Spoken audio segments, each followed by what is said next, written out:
Welcome to another story on Cheating Tales Lab. We're so happy to have you here, and today's story is one we think you'll really enjoy.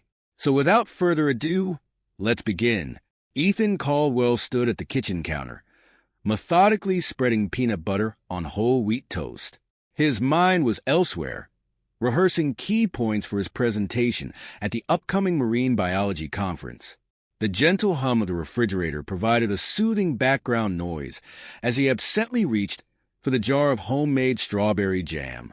He paused, frowning slightly as he realized he'd forgotten to take his laptop out of sleep mode. The slides for his talk on the impact of microplastics on local marine ecosystems were still half-finished. Ethan glanced at his watch. He had time. Probably. The sound of footsteps on the stairs drew his attention.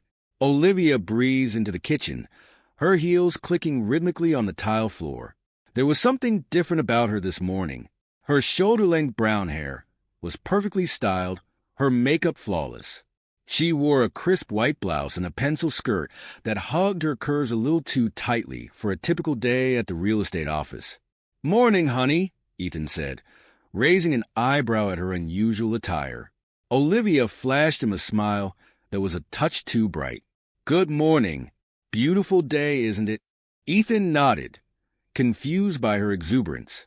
It was barely 7 a.m. on a Tuesday. Beautiful wasn't typically how Olivia described mornings before her first cup of coffee. "Oh, by the way," Olivia said, her tone casual but her eyes sharp, "my boyfriend Chase is waiting outside. I think it's time you two finally met."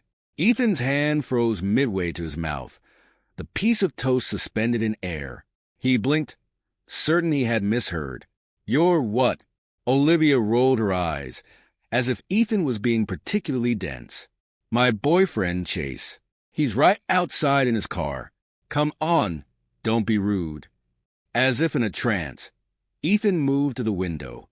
Sure enough, there was a sleek Tesla Model S parked in their driveway, its metallic surface gleaming in the morning sun. The sight of it made his stomach drop, reality crashing down around him. "Olivia," Ethan said, his voice low and controlled despite the turmoil inside. "What the hell is going on?" "Oh, don't be so dramatic," Olivia said, waving a hand dismissively. "Chase and I have been seeing each other for a while now. I thought it was time to bring things out in the open." Ethan felt as if he'd been punched in the gut. 15 years of marriage, and this was how it ended? With a casual announcement over breakfast? "You can't be serious," he said, struggling to keep his composure. This is insane, Olivia." Olivia's cheerful demeanor suddenly hardened. "Well, if you're going to be difficult about this, I'll just leave with Chase right now." "Your choice, Ethan." The threat hung in the air between them. Ethan could feel his world tilting on its axis, everything he thought he knew about his life and his marriage crumbling around him. But somewhere deep inside, a spark of anger ignited, burning away the shock and hurt. "If you walk out that door," Ethan said, his voice calm but firm, "our marriage is over. 15 years, Olivia.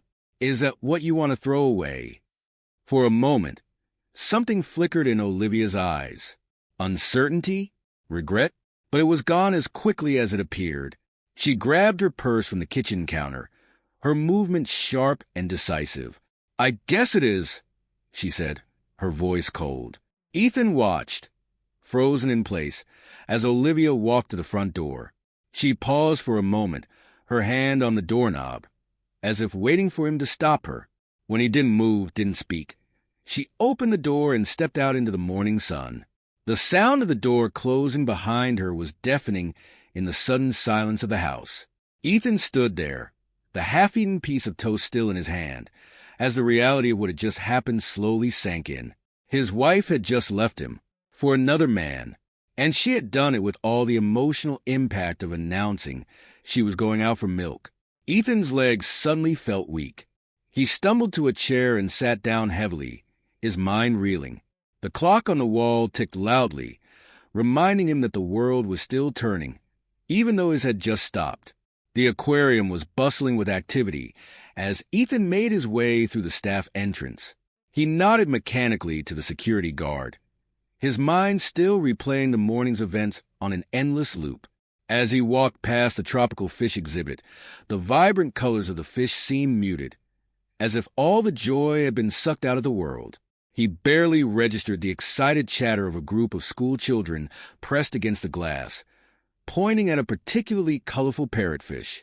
In his office, Ethan stared blankly at his computer screen. The half-finished presentation on microplastics mocked him. How could he possibly focus on work when his entire personal life had just imploded? His phone buzzed insistently. With a sense of dread, he looked at the screen. A series of texts from Olivia lit up the display. "I want half of everything. My lawyer will be in touch." "Don't think you can screw me over, Ethan. I know all about your finances. You better not try to hide anything. I'll take you for everything you've got." Ethan felt a wave of nausea wash over him. The woman he had loved, had built a life with, was now threatening him like he was some sort of enemy. He put the phone face down on his desk, unable to bear looking at it anymore. A soft knock on his office door startled him out of his dark thoughts. Dr. Maya Patel, his colleague and friend, poked her head in. "Ethan, are you okay? You look like you've seen a ghost." Ethan tried to smile, but it felt more like a grimace. "Maya, I don't even know where to begin."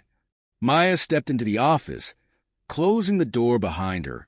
She sat down across from Ethan, her dark eyes filled with concern. "What happened?" The words tumbled out of Ethan in a rush. He told her about Olivia, about Chase, about the surreal breakfast conversation that had ended his marriage. As he spoke, he saw Maya's expression change from concern to shock, and then to something else, guilt. When he finished, Maya was silent for a long moment. Then, with a deep sigh, she said, "Ethan, I'm so sorry. I should have said something." Ethan felt his heart skip a beat. "What do you mean?" Maya couldn't meet his eyes. He had suspicions about Olivia. I saw her a few times with a man I didn't recognize. They seemed close, but I couldn't be sure, and I didn't want to cause trouble if I was wrong." The revelation hit Ethan like a physical blow. "You knew, and you didn't tell me. I'm sorry, Ethan. I should have said something. I couldn't bring myself to potentially ruin your marriage if I was mistaken." Ethan leaned back in his chair, feeling as if the wind had been knocked out of him. "Who else knew?" he asked, his voice barely above a whisper. Maya hesitated, then said, I think a few others might have noticed something. There were whispers. You know how it is in a place like this. But nobody wanted to be the one to tell you." As if on cue, Ethan became aware of the looks being directed his way through the glass walls of his office.